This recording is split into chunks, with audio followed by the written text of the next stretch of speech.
Oh, there you are, YouTube. Doodle doodle doodle doodle do. Subscribe if you're interested. Okay, so I just finished The Crown, season 5 of The Crown, episode 10, titled Decommission.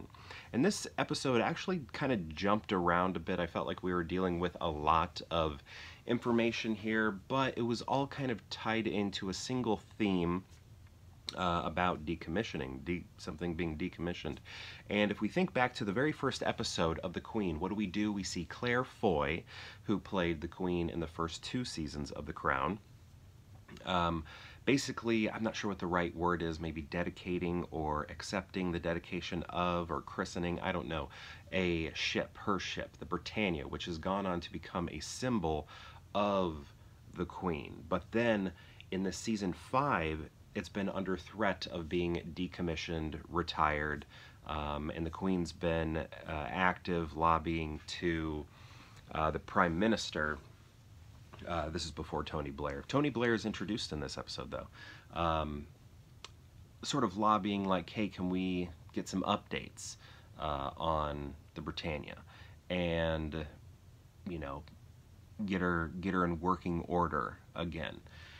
And it's just kind of like denied because tax dollars would go towards that, and that's just not like that's not good optics, you know.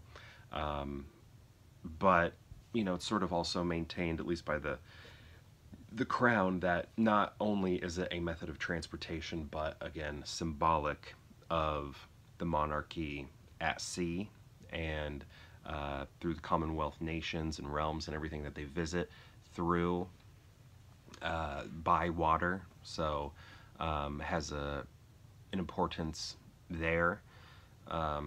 So, you know, I feel like they have their case, but again, you know, I understand also tax dollars.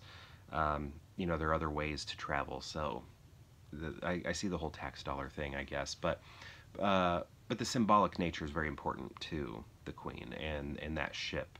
So this episode is basically about the changing of the PMs. We go from the name I forgot to Tony Blair, and the previous Prime Minister was unable to approve or get the approval for the updating of the Britannia, and they go to Tony Blair like, hey, what do you, the Queen goes to Tony Blair asking, you know, can we do this? And he has a whole different idea, basically making it a commercial for him, having like his slogan on it and all of that. And it was just kind of like making a new one, like a completely brand new, fresh one.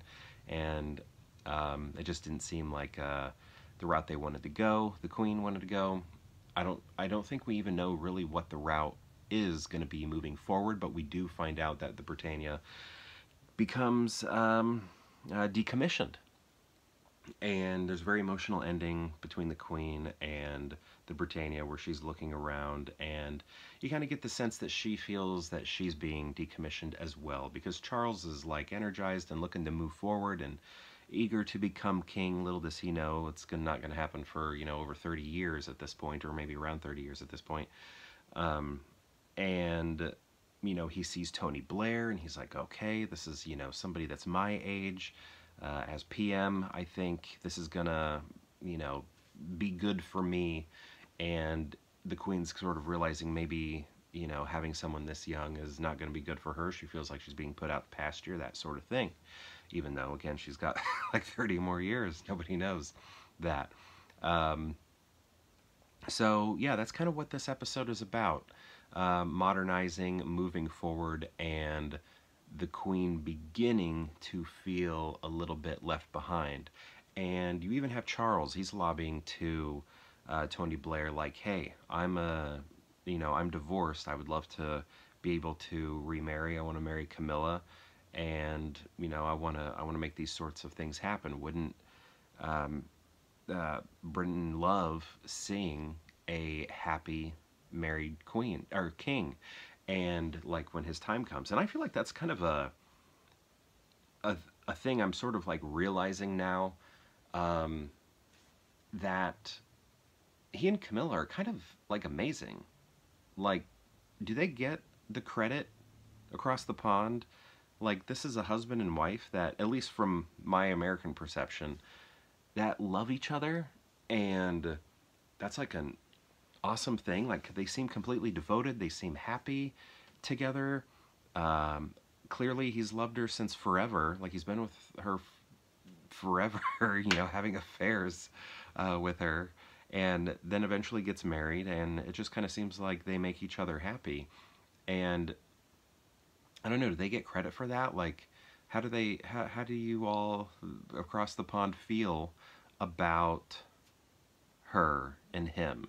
Because I feel like it's kind of a good thing. I mean, I know we all loved Diana, and she was popular and beautiful and humanitarian and all of this.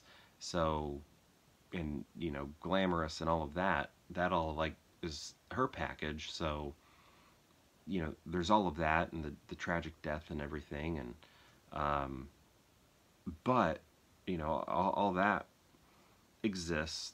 But we also have this kind of an unfortunate route towards a beautiful love story between two people who really love each other and are now living their older life together. I don't know.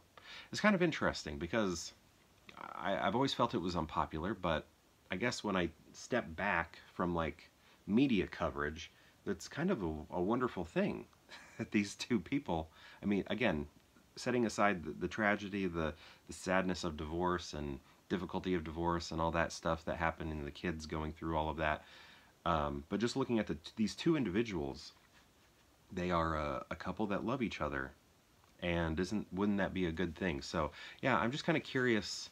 I feel like the media doesn't portray them, at least here, as this is a good, beautiful thing, but I feel like it kind of is.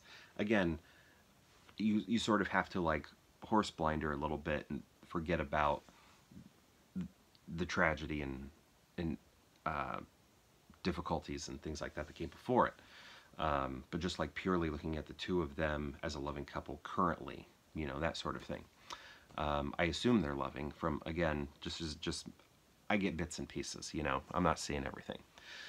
But yeah, I think I kind of lost my train of thought there. So this season is over.